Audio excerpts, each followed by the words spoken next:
The Things We All Carry is a podcast about first responders and their stories surrounding trauma on the job. The intention of this podcast is to raise awareness and share meaningful conversation around a subject often viewed as taboo or simply ignored. Be aware this content may be graphic and it is real. It may not be suitable for children or adults triggered by this subject matter.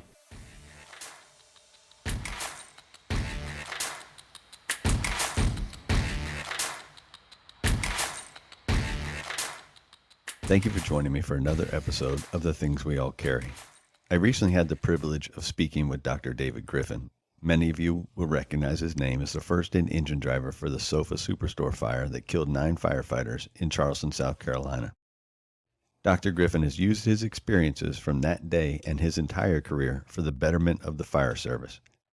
The numerous accomplishments he has achieved along the way include a doctorate of education in organizational leadership, rising to the rank of assistant chief in the Charleston Fire Department, and author of 4 books. He is also a renowned public speaker, shedding light on organizational change in and outside of the fire service.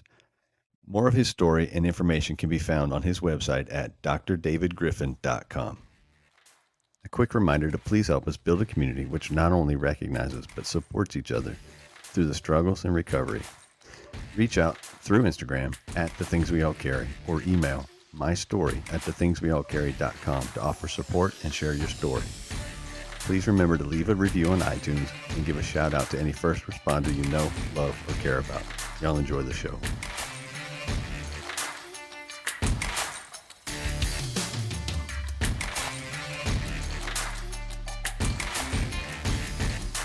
All right, so we'll go with it there. Yeah, so what we'll do is just start with, like I said, just maybe some basic family history. So, where did you grow up? What was your family life like? Just the real basic family stuff. I was born in Charleston, South Carolina. I'm very thankful to be born and raised there. Been there my entire life, which 42 years in one day. Well, happy birthday, man. Oh, thank you very much. Thank you. Being from Charleston, I learned a lot about the history of the area just growing up there. And then I went to the Citadel, which is the military college in Charleston. So being a part of that history and tradition of that college. And then my fire service career started after my baseball career. I played baseball growing up in high school, played in college, and then played minor league baseball for a couple of years and had a hard time making my transition to a wooden bat, unfortunately. So my minor league career was about 2 years, and I had to go back to Charleston and figure out what I wanted to do with my life.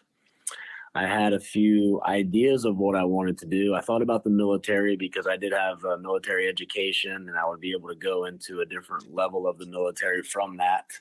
But I knew I wanted to do something in my hometown. I just wasn't 100% sure what that was. And I had thought about the fire department after having a conversation with the fire chief at the time. And he had mentioned it to me. He was a big baseball fan in Charleston, so being around the game a lot, he was always asking me about it. And I finally did some research on it and watched the necessary movies like Ladder 49 and Backdraft so I could see how the firefighters really do things. Oh, yeah, just like the way we really do it.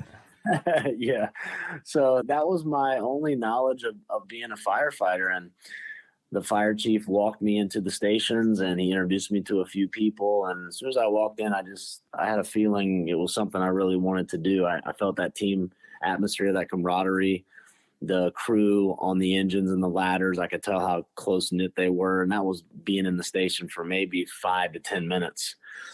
So it's just something that really inspired me, and I wanted to try it. I had zero knowledge. I knew nothing about the fire service. I knew nothing about being a firefighter, the culture. I knew zero.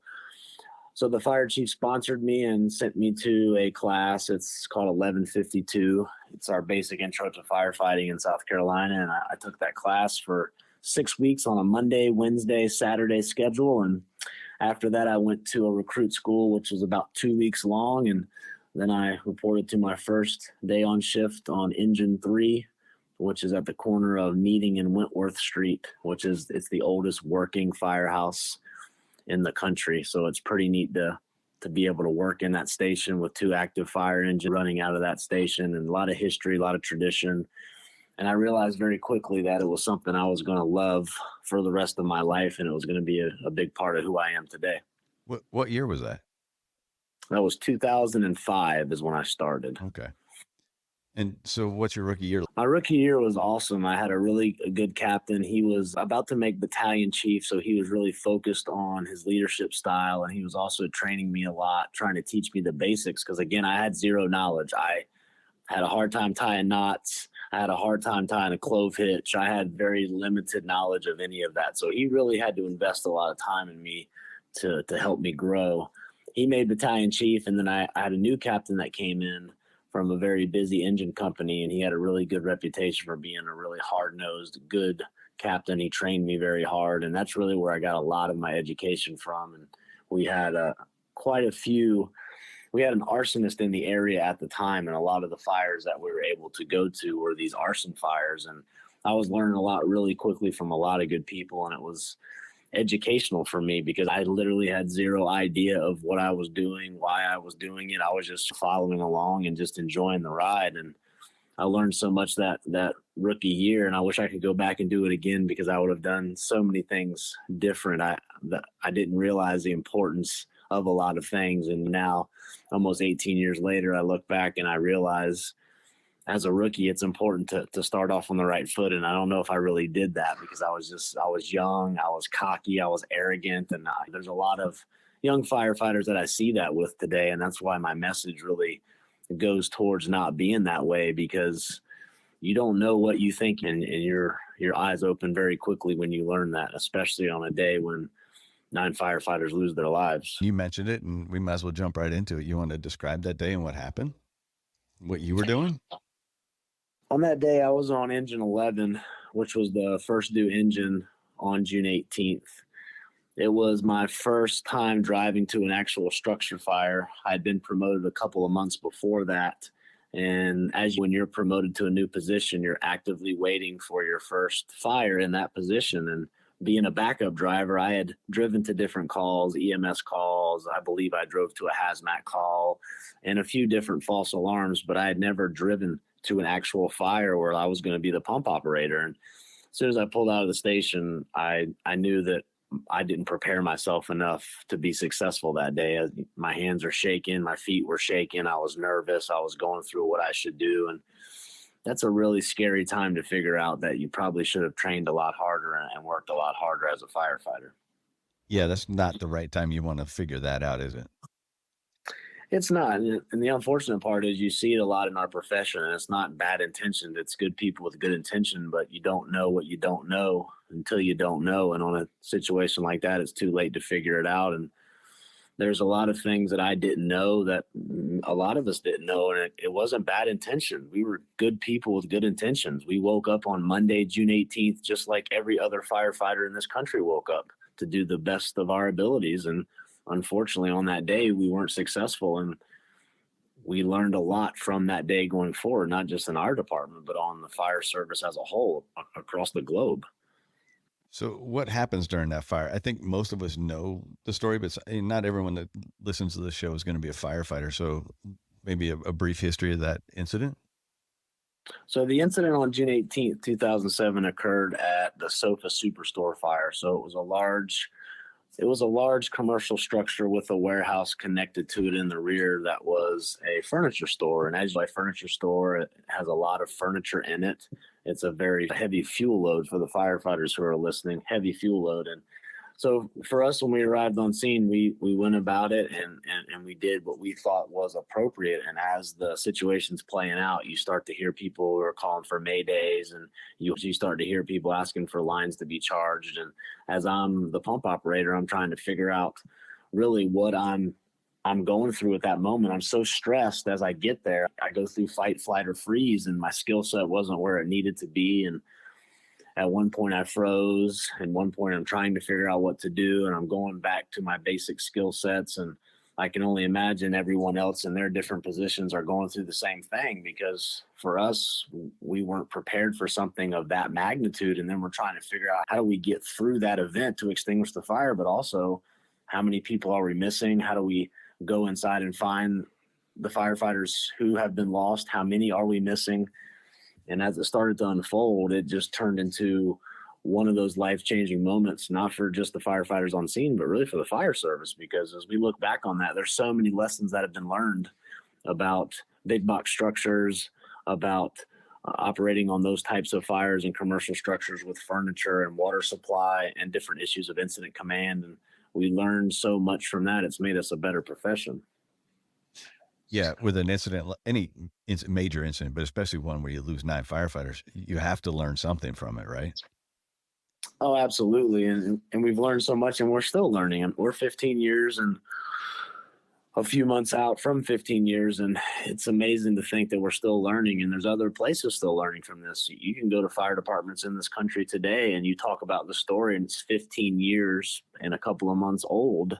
And everyone relates to it. It's because it's human. We're human. We make mistakes. We don't do these things on purpose. We don't want these types of incidents to occur. But when they do, it's our responsibility to learn from them and be better going forward. And the big message I try to get across to people is that the only difference between me and them is one day, one moment in time. It could have easily been them, but it was us. And we learned a valuable lesson. And we want these mistakes to be learned from so no one else makes the mistakes. We made those mistakes and we've learned from that. And we've tried to give that information out to the fire service and really in all professions, because this incident just doesn't relate to the fire service. It relates to all professions in general, because it's at the end of the day, it comes down to human behavior.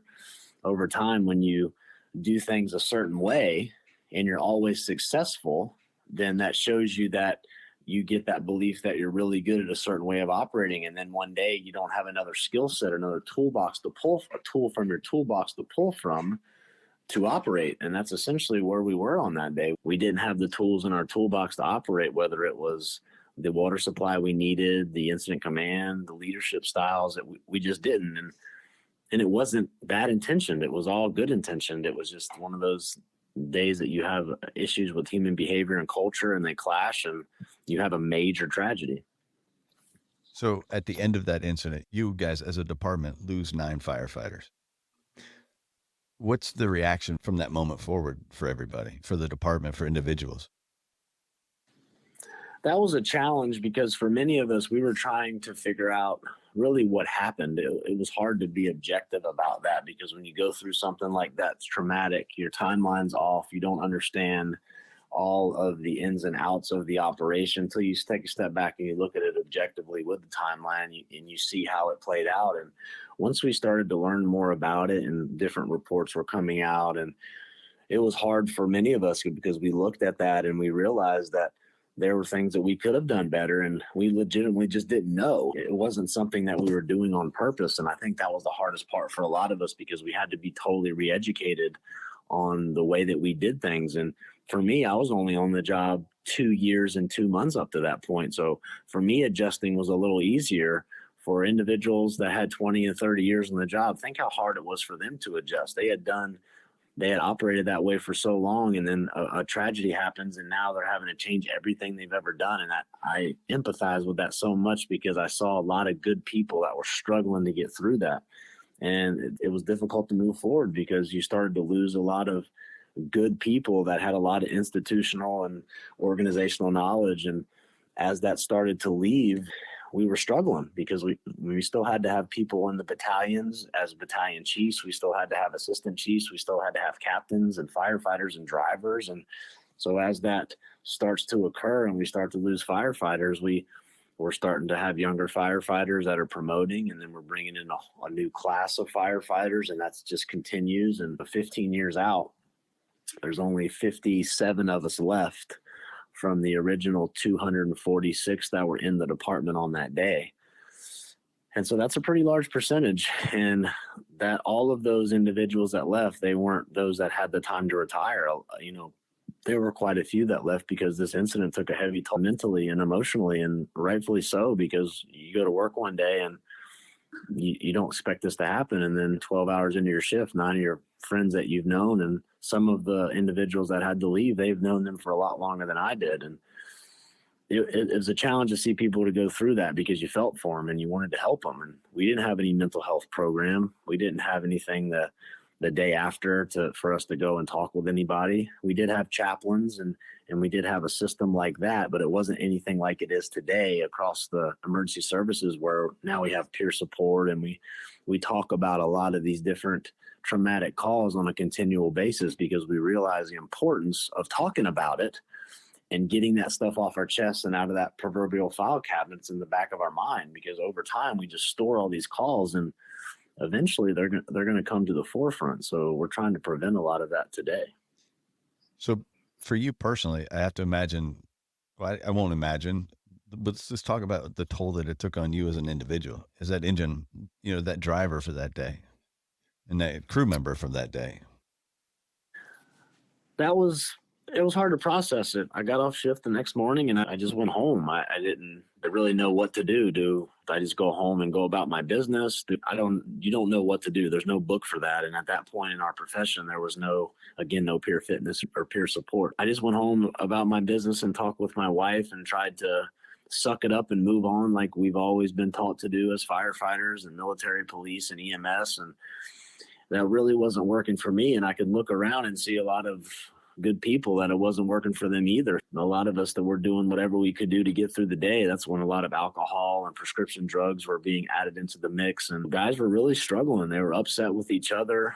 We were just upset in general, and we really didn't know how to move forward. And a guy named Tom Carr came in and he realized that we had some issues because we hadn't done any mental health help since the incident. And he came in and he really started to lay that foundation for the importance of getting that help. And that's where the firefighter support team was created, with a vision.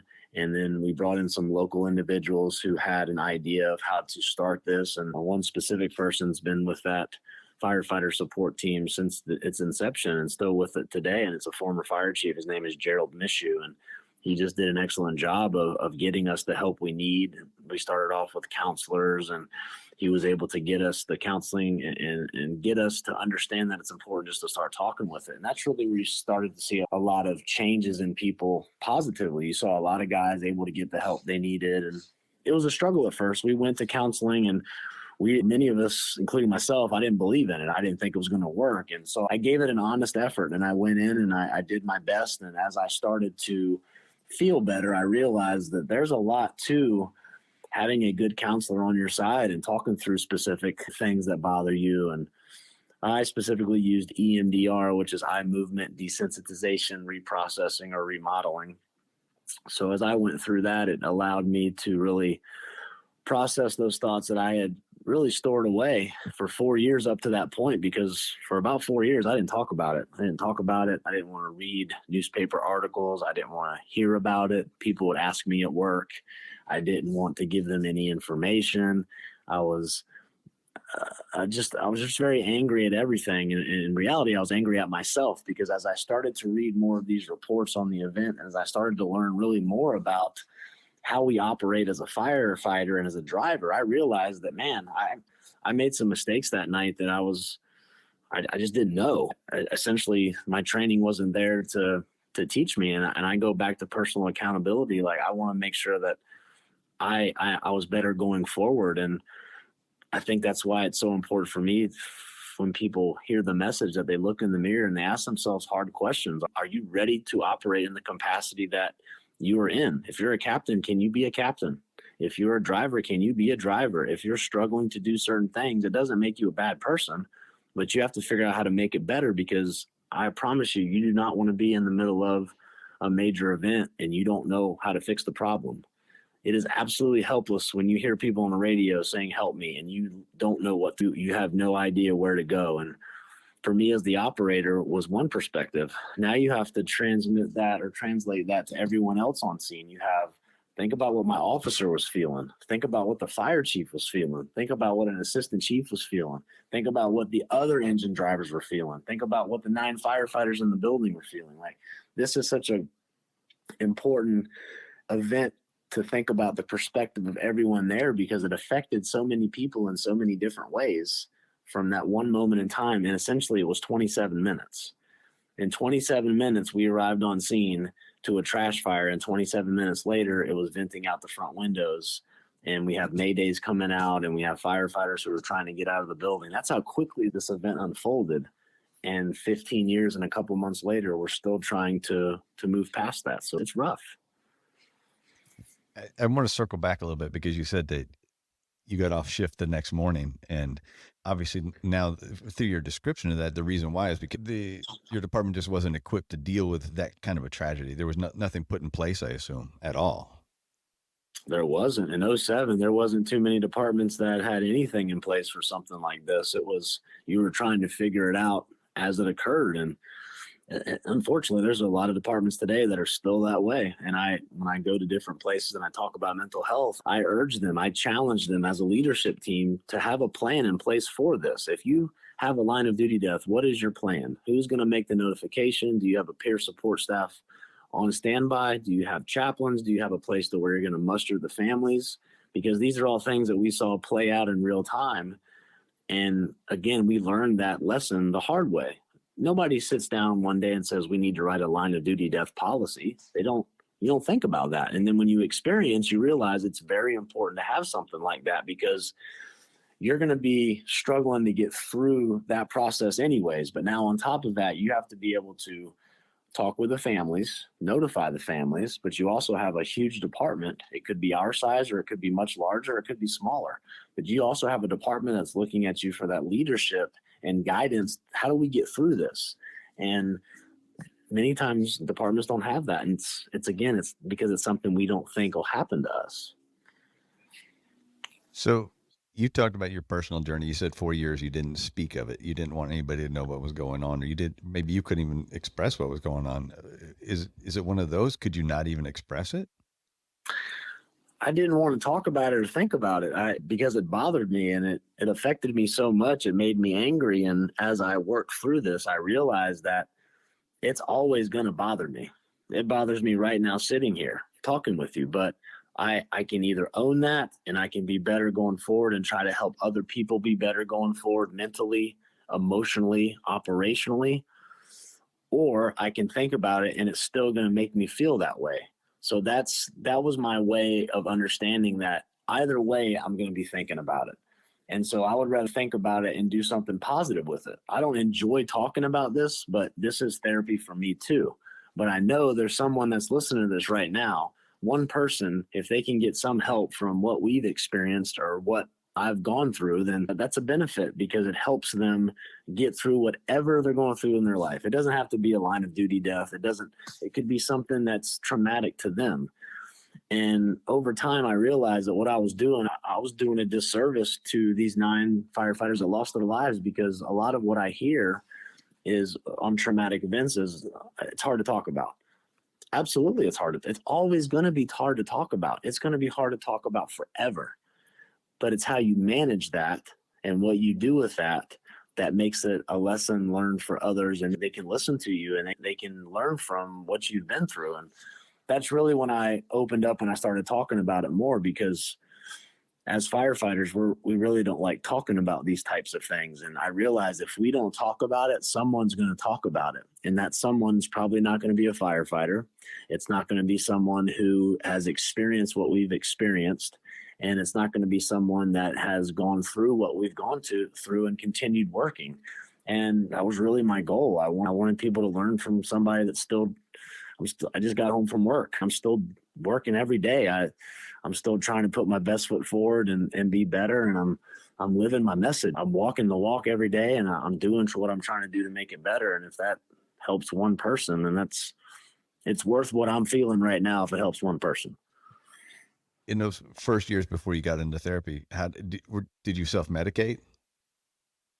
I did. I drank alcohol and then prescription drugs, and these were things that would help me numb what I was going through. And it really started innocently. I had a little back injury, and I went to get some painkillers for the back injury, and that's usually how it starts. And it turned into that, and I continued, and thankfully it was short-lived, and I was able to get help, and I was able to work through it. And I realized that this wasn't the direction that was going to get me over what I was feeling. And That was rough though. It was rough on my wife, of course, because she saw me and she knew I wasn't feeling like myself. She could tell I wasn't being myself. And in the process, I'm fighting mixed martial arts, so I'm training for that. And I have a different attitude, and I'm training for these fights, and I'm cutting weight, and I'm gaining weight, and it was a big emotional roller coaster for her. And you think back now, and you feel so bad about what you put her through because she didn't deserve to go through that. She didn't. That's not what she signed up for. All credit to her. She stuck it with me. She helped me. I mean, the reason why I'm still here today. And we've been together 22 years, and I'm so thankful for that, because without her seeing my issues and being brave enough to just talk with me and not get mad with me, it allowed me to get the help that I needed. So you start therapy, and you started EMDR 4 years after the fire. I did. How long do you go through that process? I did EMDR for a little over a year.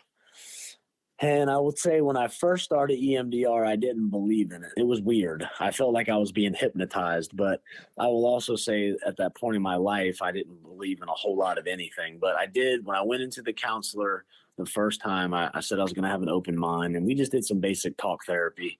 And as we did talk therapy, we worked through a couple sessions. And then it was suggested that we try EMDR. And as I went through it the first time, I didn't really feel a whole lot, but I maybe felt a little bit. I just wasn't sure.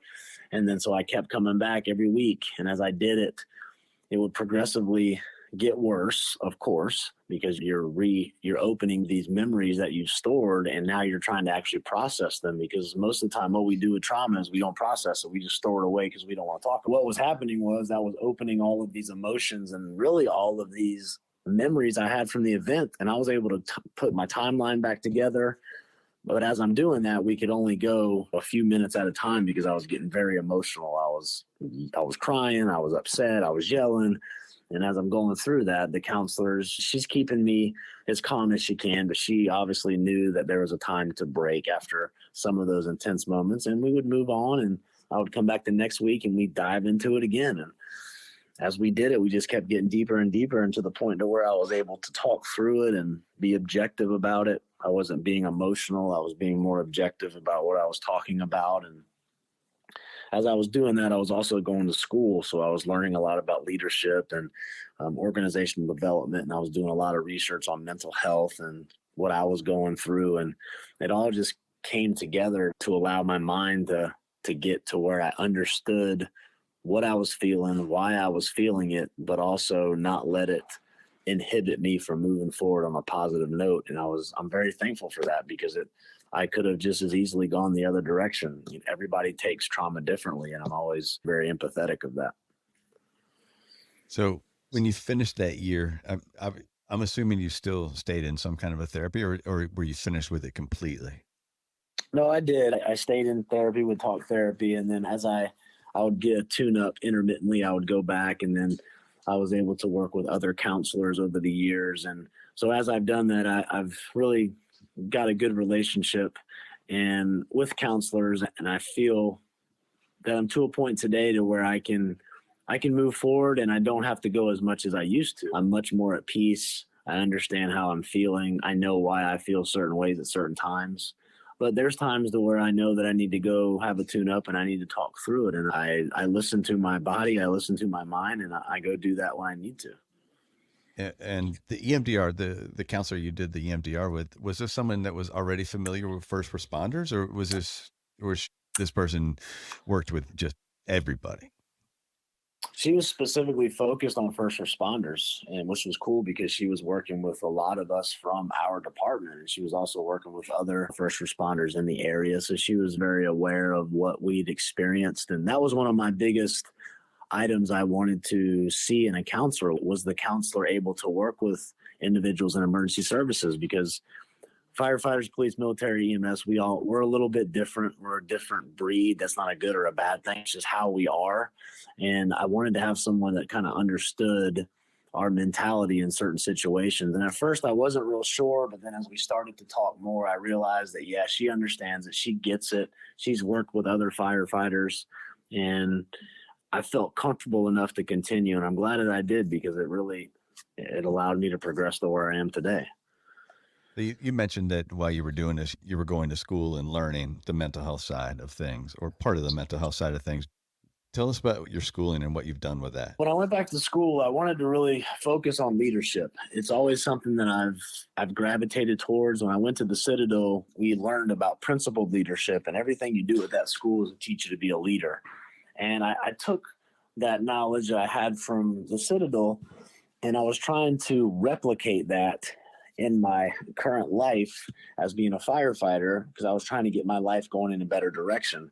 I always remember the Citadel taught me discipline, it taught me structure, and I was getting out of that discipline and that structure for some reason. So I had to refocus. So when I went back to school, I focused on that leadership aspect, but also getting my life more organized and focusing on items that I really wanted to learn more of that I thought could help us in organizations. And as I started studying leadership, it really opened me up to an entirely new world of development and processes and departments. And there's so many things that you don't know until you start to read and you research and you dive really deep. And that's what I did. I compared our department with other organizational crises that have occurred.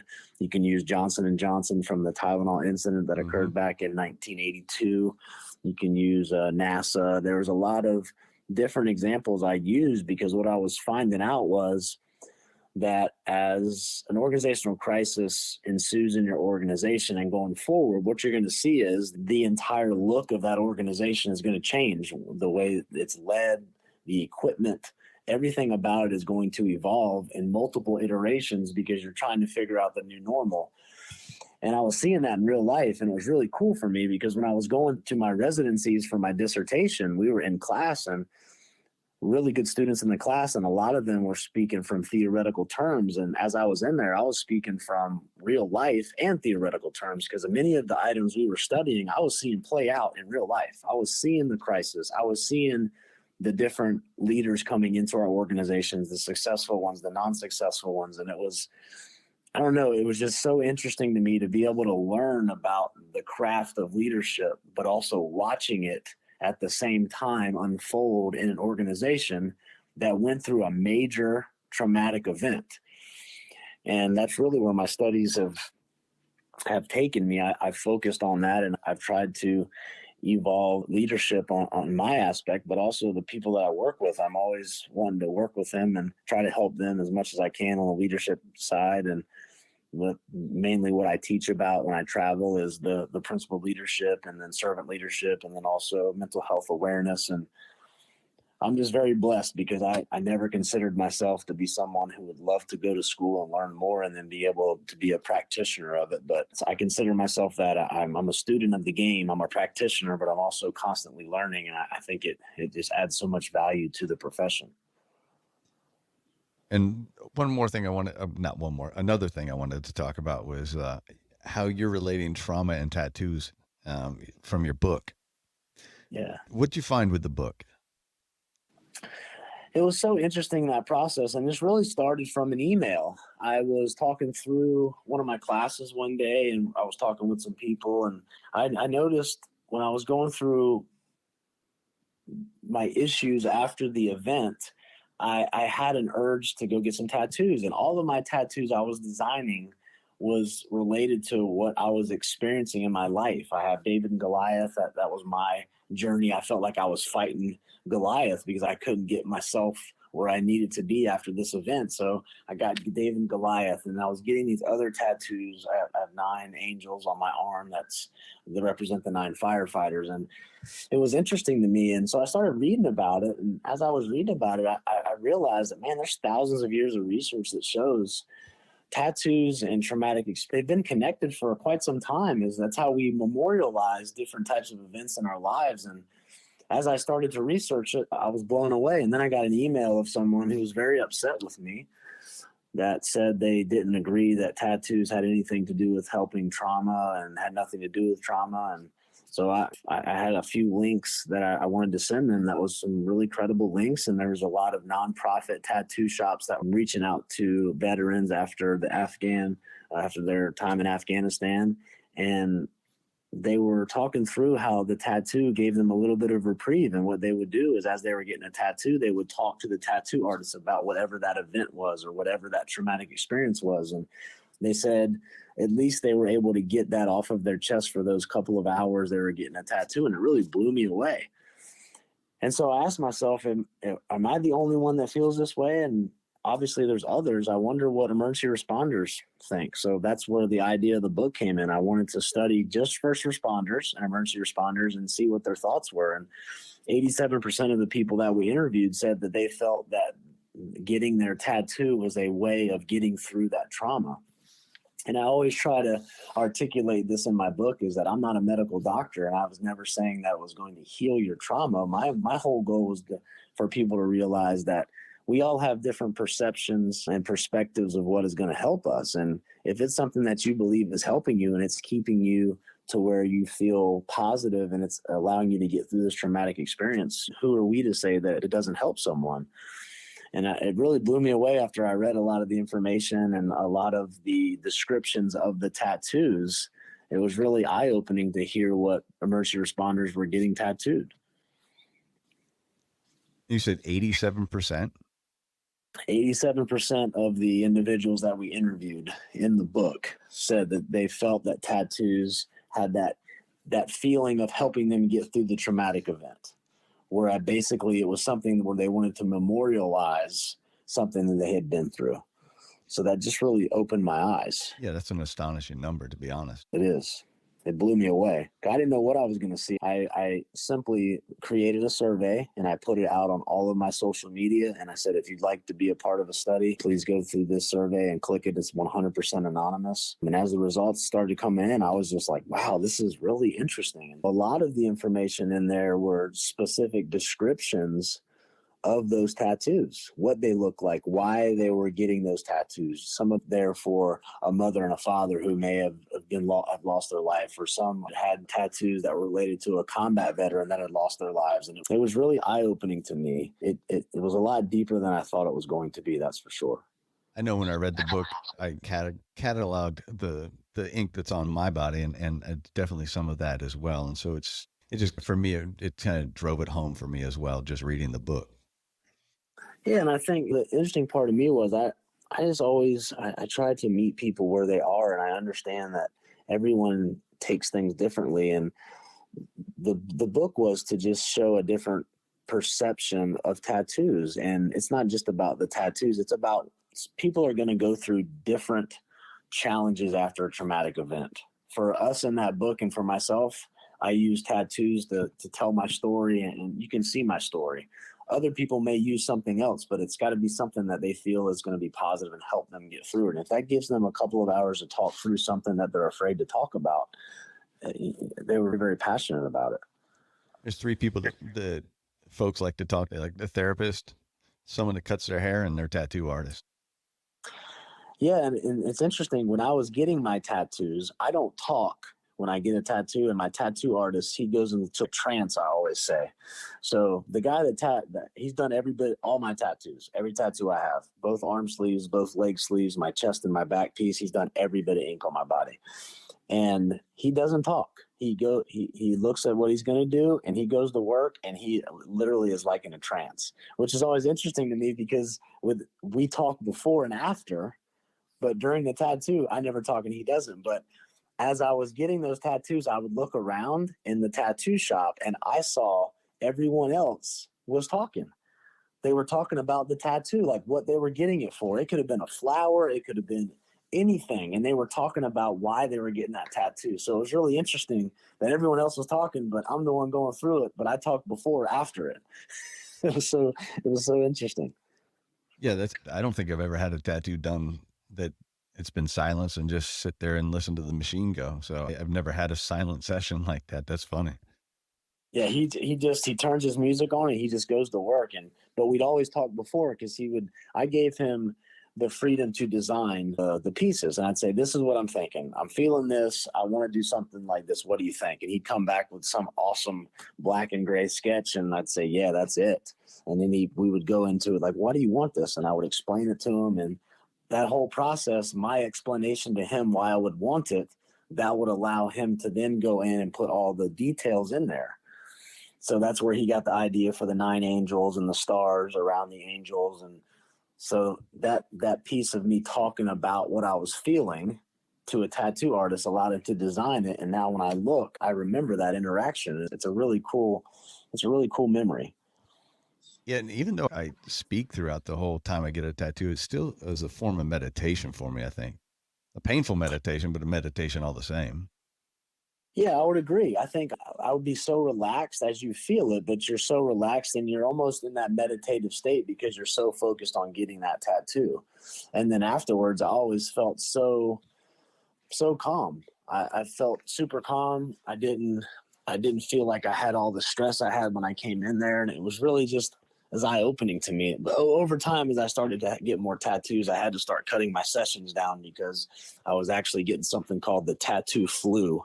I don't know if you've ever heard of that, but I would actually start to feel achy and my joints would hurt a little bit, is because I was getting so much at one time, so much ink. My body was not accepting it, so I had to slow down a little bit and only do a couple of hour sessions than what I was doing. Yeah, as I say, you just have some sort of organ transplant wants to reject. That's pretty much what it was doing. It was weird at first because I didn't understand why I was doing it. And then as I started to back off a little bit, I felt better. And, you live and you learn. So you graduate school when?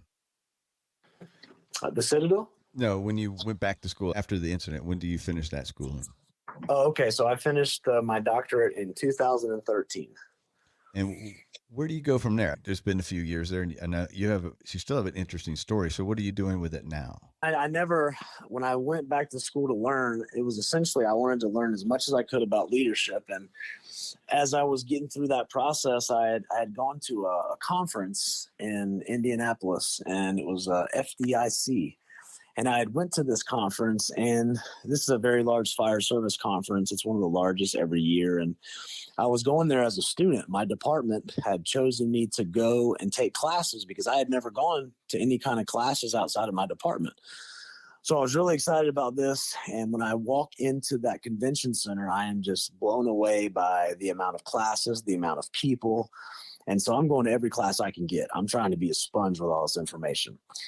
So as I'm taking these classes, I go to a class of a gentleman talking about apparatus positioning and really pump operations, which that's something I was still involved in because I was still at that rank at that time.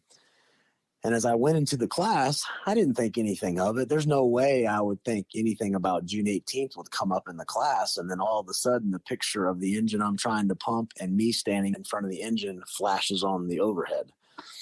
And this instructor, who he had good intentions, he wasn't trying to be mean or malicious.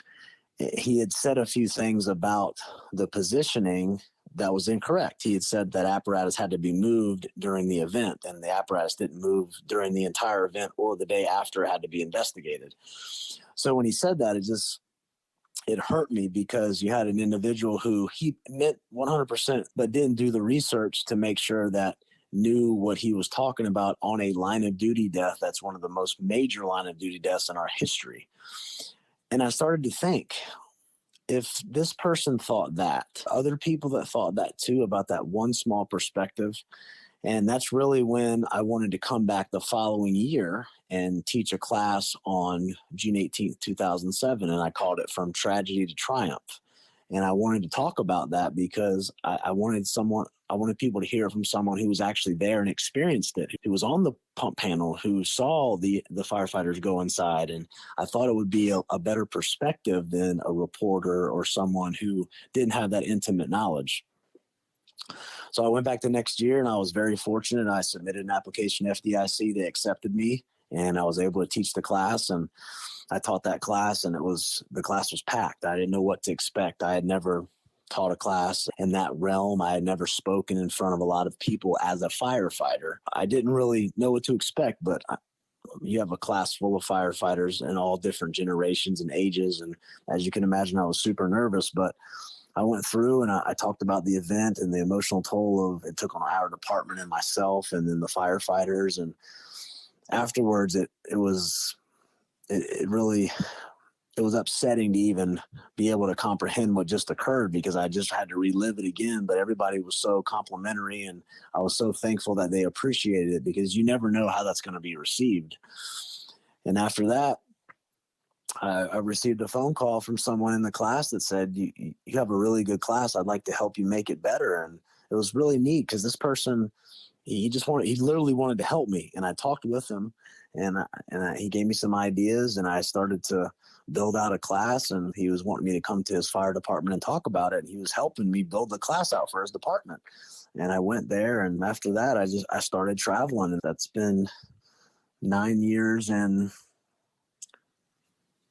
5 months. So for 9 years and 5 months, I've been to close to 1,000 fire departments in 3 different countries, and organizations that are, for-profit corporate organizations as well, and different universities. And it's just blown my mind because this was never a thought process or never a plan for me. I wanted to go teach the class one time at a conference, and it just turned out to be something totally different that's now become part of my life's work. And I'm very fortunate. I'm very blessed. I'm thankful every day that I get a chance to go out and talk about not just June 18th. Today, it's really evolved into talking about principled leadership and discussing mental health awareness and trying to get the firefighters out there to understand that this job bothers us. We're not robots. We're not built for this. We have issues. We have feelings. We have emotions. And it's something I always want to educate more and more firefighters on, because I do believe that until every firefighter knows that they can get some help for mental health, that they're going to continue to struggle. So throughout the time I've been listening, and jotted down some questions for you, and just 3 of them, if you're willing, I'll offer them up one at a time to you. Absolutely. You mentioned that your basic skill sets not being where they needed to be on the sofa superstore.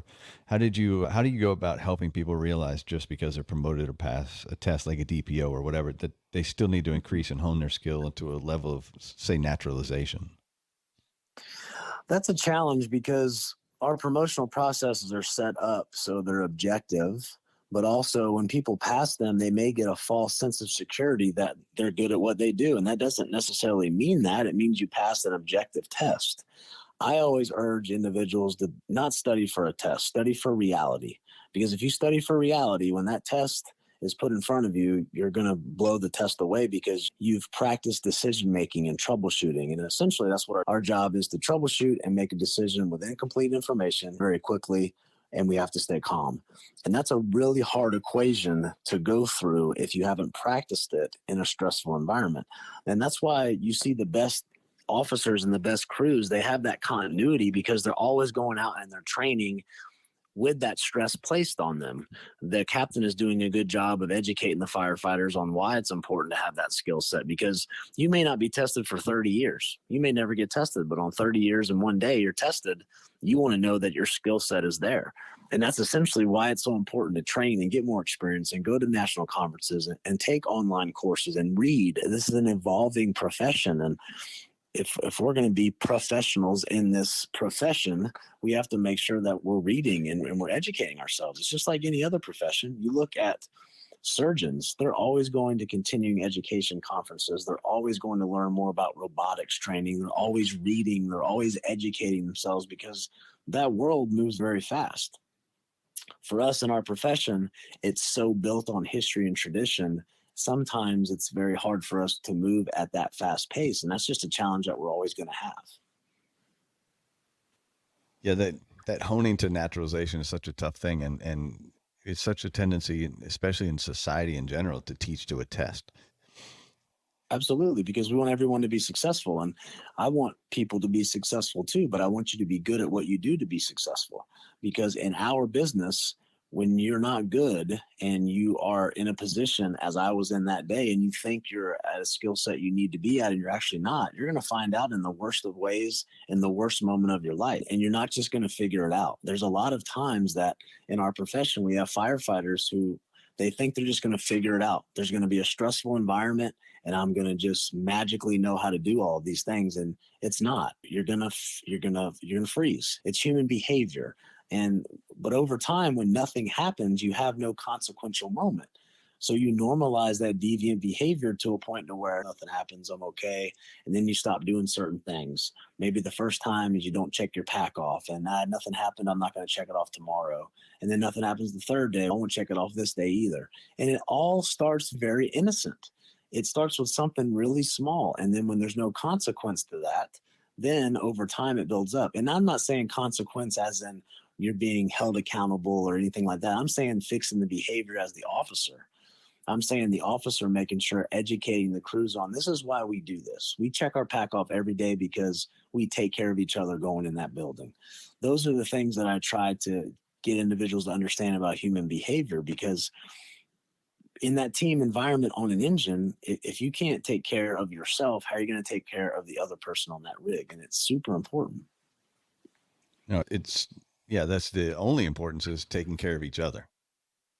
That's the essence of when you come to work every day and you're going through your processes of checking off your air pack and checking off your rig and doing that training with your company and doing tabletops and doing pre-plans. These are all part of our profession to make sure we're taking care of us to go inside of these different structures and to be able to serve our community. That's what we signed up for. That's our oath. And I'm super passionate about individuals seeing that perspective, because it's coming from someone who didn't understand that perspective. I didn't understand that because I didn't dive deep into this profession. I didn't realize that it's such a powerful profession where we can help so many people, not just externally, but internally as well. And it's once you dive into it and you really become a student of the game, it opens up a whole new world to this profession. Back towards the beginning of the episode, you mentioned that even sitting here today talking about the incident still bothered you, and that your main goal is to have someone learn from your story.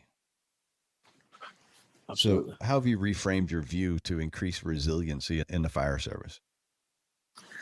I reframed my view to realize that we are going to go to work and go to bad calls.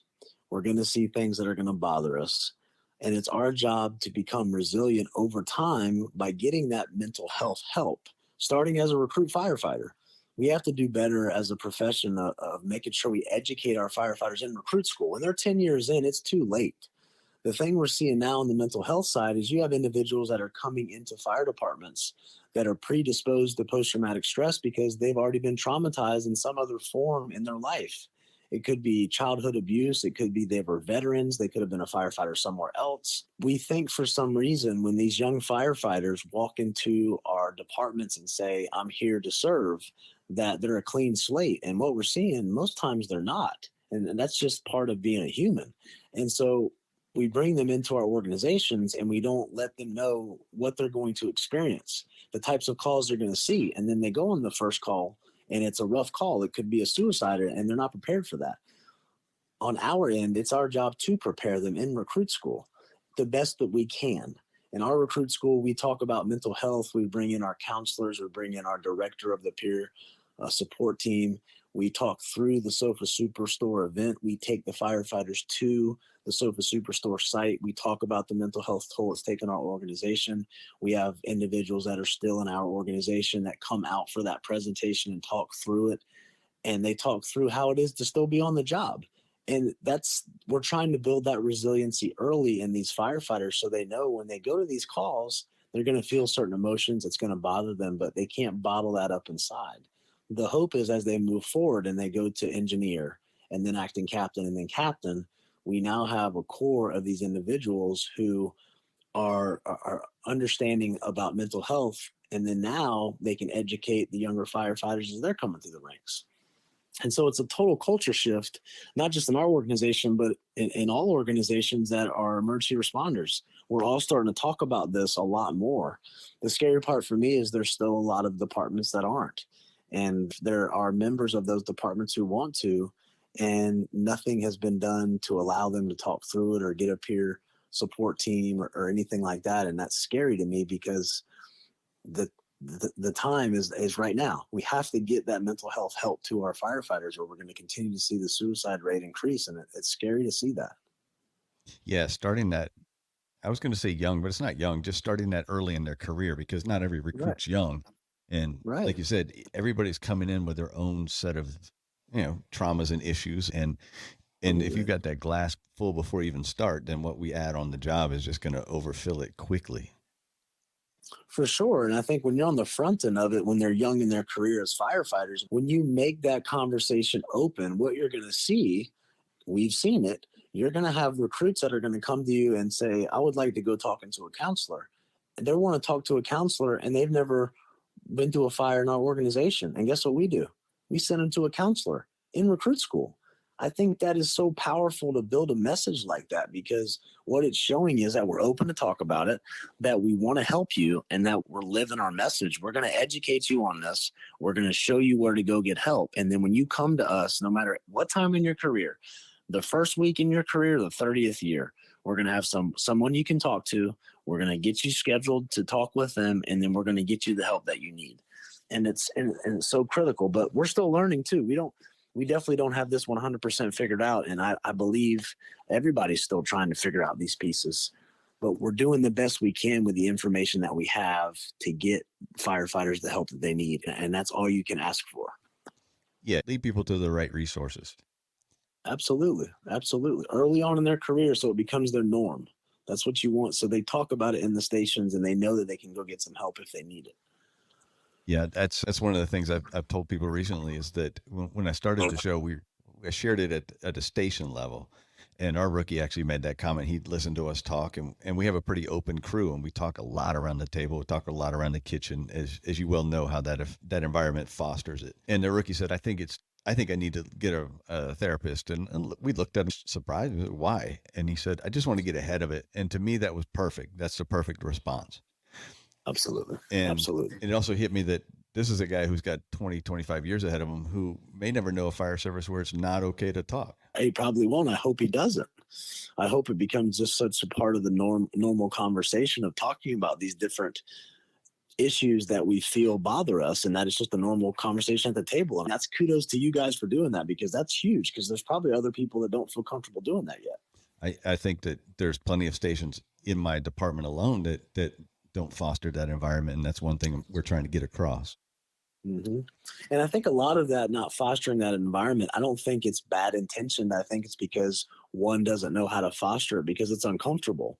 It's an uncomfortable conversation for a captain to walk in and, how you feeling, guys? That's hard. But a lot of times what I try to get across to people is just be genuine. If you go to a call and it bothers you, as I would say, when I would come back to the station, I'd say, guys, that really did bother me. I'm just checking to see how everybody's doing. And most of the time someone would say something. And then my next question was, so what do we do? What do you think, guys? And we would talk through the operational side of it. My whole goal was to get them talking, because we love to talk about ops, because we're operational guys. And then from there, you would start to see them start to change a little bit and talking about the emotional side and how it's bothering them. And which I felt was really neat, because they were giving themselves their own therapy. It was really self-talk. And as they're talking through it, I could see that they felt better. And many times they would look at me and say, you know what, I feel better. I appreciate that. It's so neat to say that and to see that. And it's exciting. So one other question that came up while we were talking, you mentioned the changes that have occurred and that you became a leader through learning all you could and applying that real life experience and the theoretical experience. How do you think that was been received in the fire department in general for you? Because we're so based in tradition. For sure. I know at first when I was going back to school, and it was, people were wondering, what I was doing, why I was doing it. And that was right, because honestly, I was wondering why I was doing it too. I was just trying to get some direction. I literally went back to school because I remembered when I was at the Citadel, school helped me stay structured and disciplined. So I thought this would allow me to do the same thing. But as I was learning about those theoretical applications, I was also able to utilize them in real time. Going through the ranks, I was utilizing this as an engineer, and then I was an acting captain, and then I made captain, and then I was an acting DC, and I had really good guys that mentored me from our department. And it was cool because I was able to listen to them and see the leadership style, and then the theories that I had learned in school, and apply some of those and try to make it better. And sometimes it worked, sometimes it didn't. And it was just really fun because I was learning and living it at the same time as I'm going through the ranks, but as I'm also learning from other people at my rank and above me.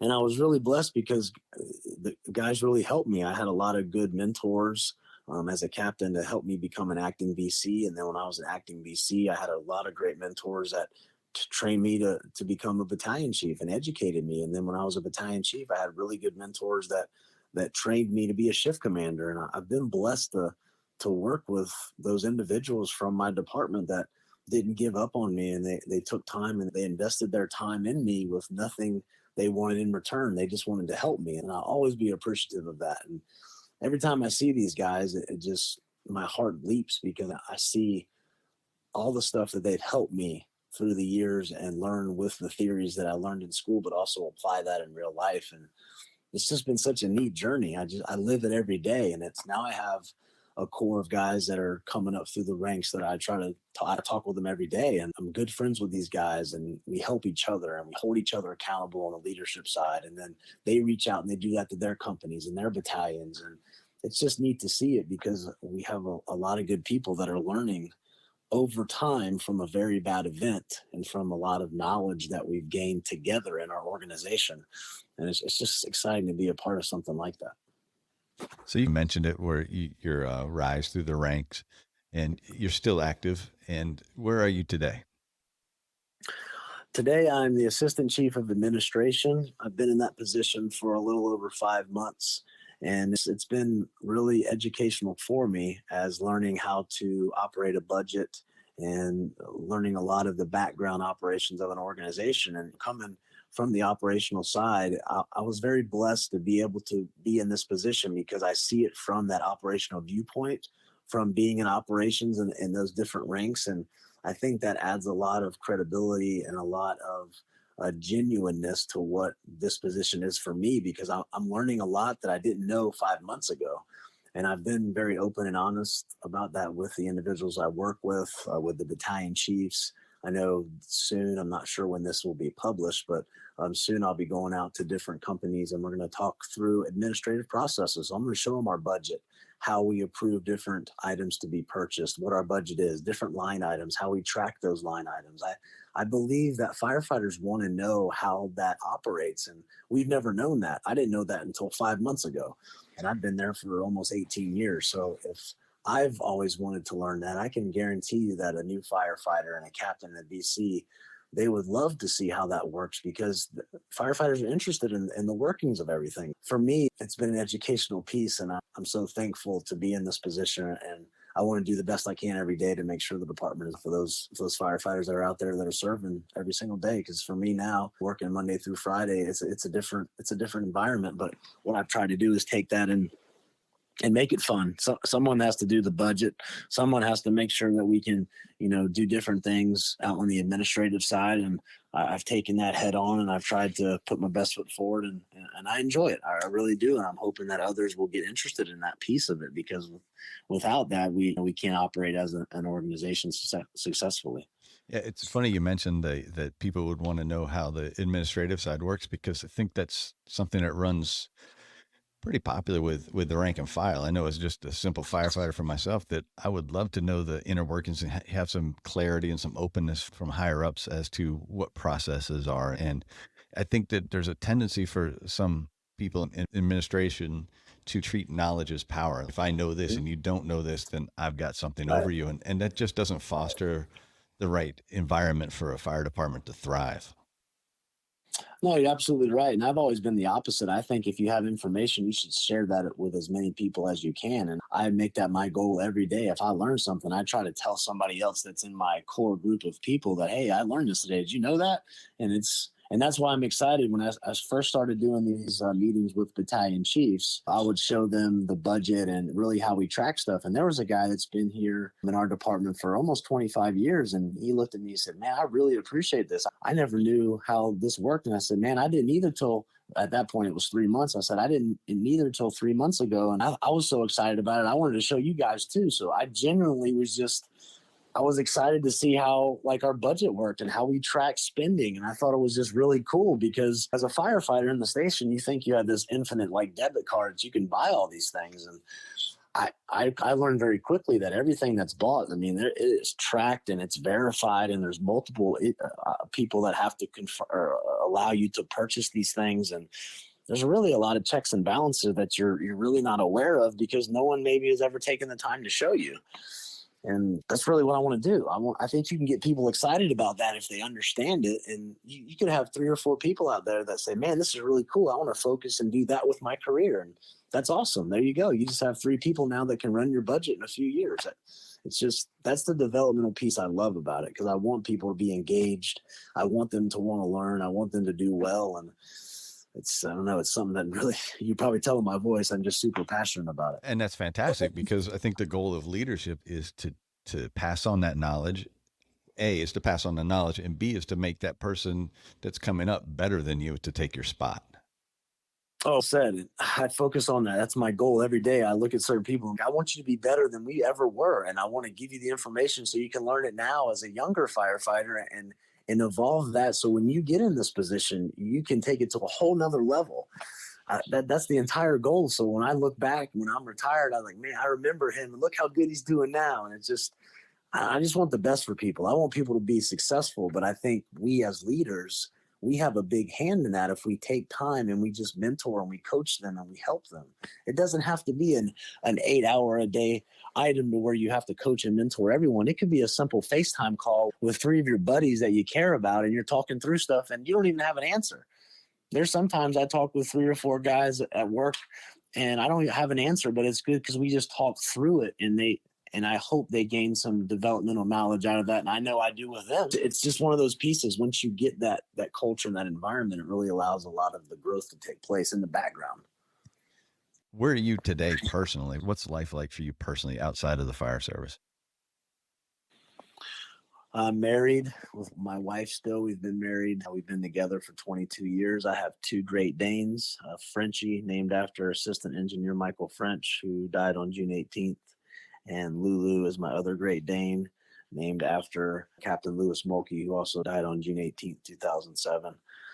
My life is, I live my message. I go to work, and on the weekends, I fly out on Friday night, and most weekends I'm somewhere teaching about leadership or mental health. And I come home on usually Sunday night, and I go back to work during the week. And sparingly, I'll take a vacation day to go maybe teach an organization. But that's really, this has turned into my life's work. And I said it earlier, I live my message. I believe in what we do as leaders, and I try to live that every single day, knowing that I'm not perfect, that I make a lot of mistakes, but I put my best foot forward, and I try to lead by example. And hence the reason why I wanted to do this podcast with you, because again, if it helps somebody, then that was the last 2 questions I have for you. One has to do with an everyday carry. I call the show The Things We All Carry. I don't know if you're familiar with the book it's called The Things They Carry. So I based it off of that. These guys, it was a short story novel out of Vietnam, and he talks about the things you carry into battle. So I rephrased it as the things we carry into a fire, the things we carry into a medical call, and then the scars and the memories we carry out of a call. And I'd like to ask every guest, what's something you carry today that just, you might feel naked? It's a physical item you might feel naked without if you left the house. for me, it would be my Citadel ring.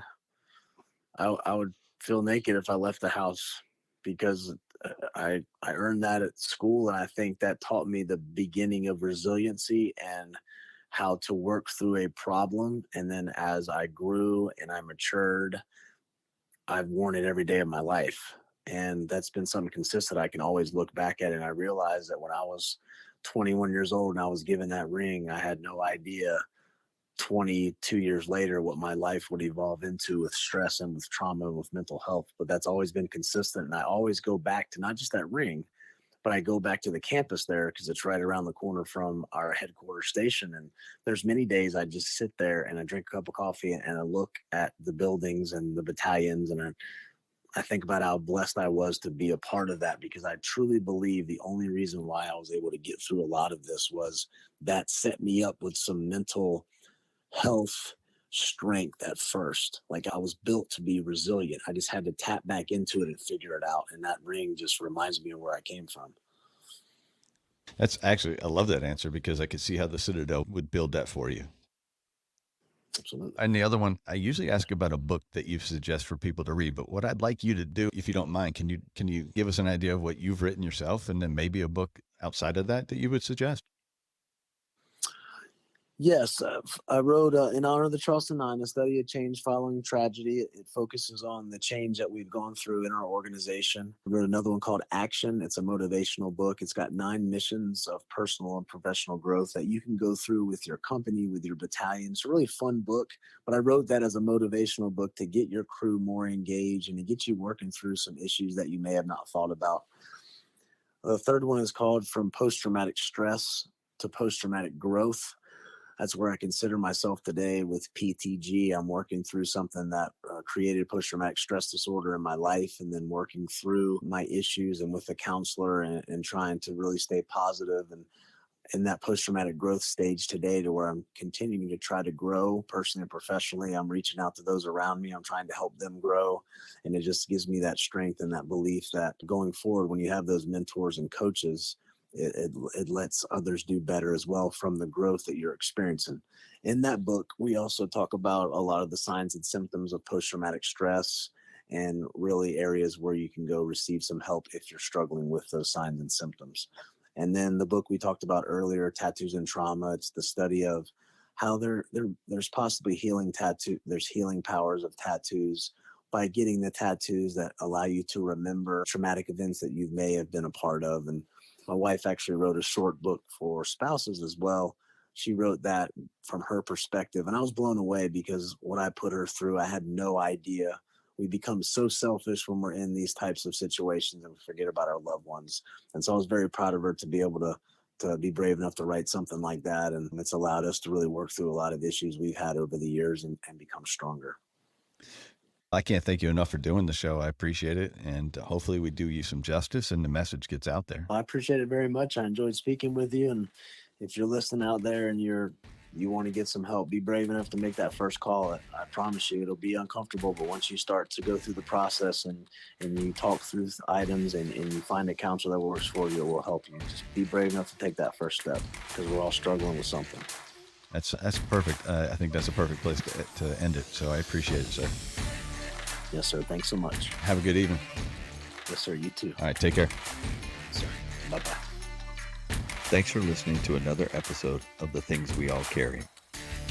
Head over to the website, thethingsweallcarry.com, for show notes, resources, and to sign up for the newsletter. Until next week, take care of yourselves and remember to check in on each other.